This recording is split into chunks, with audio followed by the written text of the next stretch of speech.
Everyone loved being sorted by our very own magical sorting hat for both our Wizarding World Halloween and our Christmas in Diagon Alley.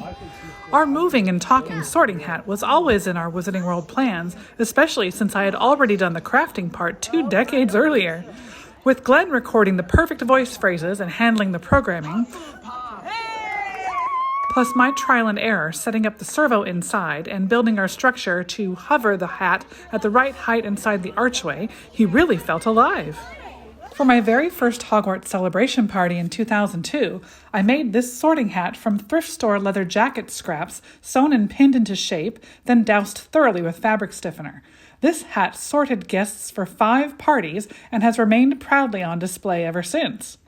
I knew he worked well enough as a puppet, with plenty of room inside to add animatronics, so 2022 was his big year to shine again. I am nowhere near the servo expert in our family, but I prototyped this puppet with packing tape and popsicle sticks on an ice cream bucket with some decent results the first day.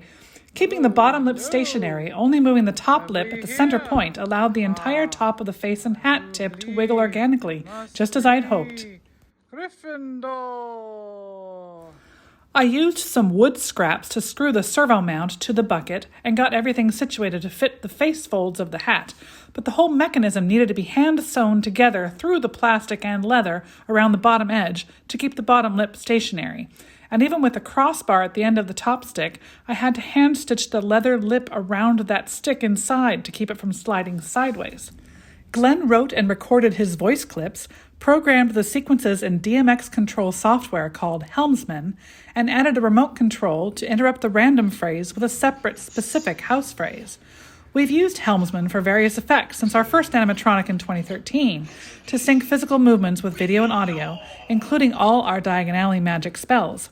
Nelson of Life Ape, the creator of Helmsman, was very helpful to debug and fix some problems as Glen was pushing the boundaries of what we wanted the software to do. While Glen was working out those bugs, I tackled how to hang our sorting hat, since we couldn't have a person holding him over each head like in the movies, or the mechanisms wouldn't work properly. At first we thought we could hide the support and have a completely see-through archway, so I started with clear acrylic, cutting a double-layer round plate for the bucket to nest around instead of sliding sideways. Then that round plate was bolted in back to a long rectangle of the same clear acrylic that I bent at the bottom to meet the round plate. I screwed the top of the vertical piece to the back of the archway so it would hang level, but I had to bend the acrylic a few times to get the correct angle, since the sorting hat plus his inside tech weighed enough to stretch the angle wider. After we set him up out front, we could see the shine on the acrylic too much, our porch was too busy a backdrop, plus we had to hide more hardware and power boxes behind the hat anyway, so I used some silver crushed velvet as a double curtain that we could cut holes through for the wires. Not only did the servo wires need to go through the curtain to the hat itself, but since the sequences were controlled by a seat switch on the stool, that wire also was threaded through another fabric hole behind the stool.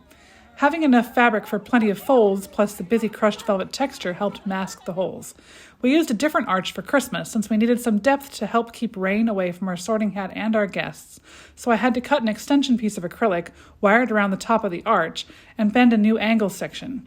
Scooting the hardware bins close enough to act as backing support also helped keep everything more vertical, even when the leather got heavier after getting soggy in the rain.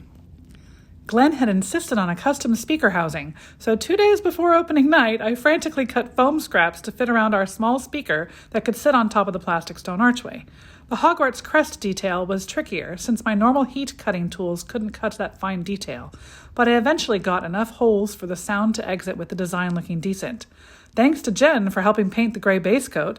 Then I did some quick aging and accent painting with watered-down black paint, and I was able to hot glue it together with speaker cloth lining the inside of the crest. This looked great, but the speaker that had been plenty loud for previous Halloweens couldn't really project over the ambient crowd noise of the people waiting in line, so putting the speaker behind the crushed velvet archway curtain worked just as well for Christmas, and we will need something that can project louder for our next Wizarding World Halloween. Slytherin. Overeager kids and even some adults knocked over the stool, causing havoc with the seat switch cabling needing immediate repairs, so it was good that we had already planned for a line control sorting hat attendant for every public night. The attendant escorted each guest to the stool, warning about backpacks, tall hats, etc., warned the friends and family to be ready with their cameras, and when the remote control was finally working, The attendant had the fun power to trigger the interrupt overrides for a specific house, watching for costume clues like a Ravenclaw scarf or Slytherin shirt. I am. In that case, better be Ravenclaw! Yeah. All the cheers for everyone being sorted was great fun, and even more magical when the randomizer just happened to choose the house they expected or wanted, like our local reporter getting Honest and True Hufflepuff live on the morning news. Thanks to Sorting Hat Witches Denise, Rhonda, Lori, and Jen, and even Newt Scamander and students from Harry Potter House San Jose, all for their turns attending our sorting hat. Yes! Hope you've enjoyed seeing the magic behind the scenes of shaping and styling our sorting hat. Slytherin! Ha! The snitch is Slytherin! Ah!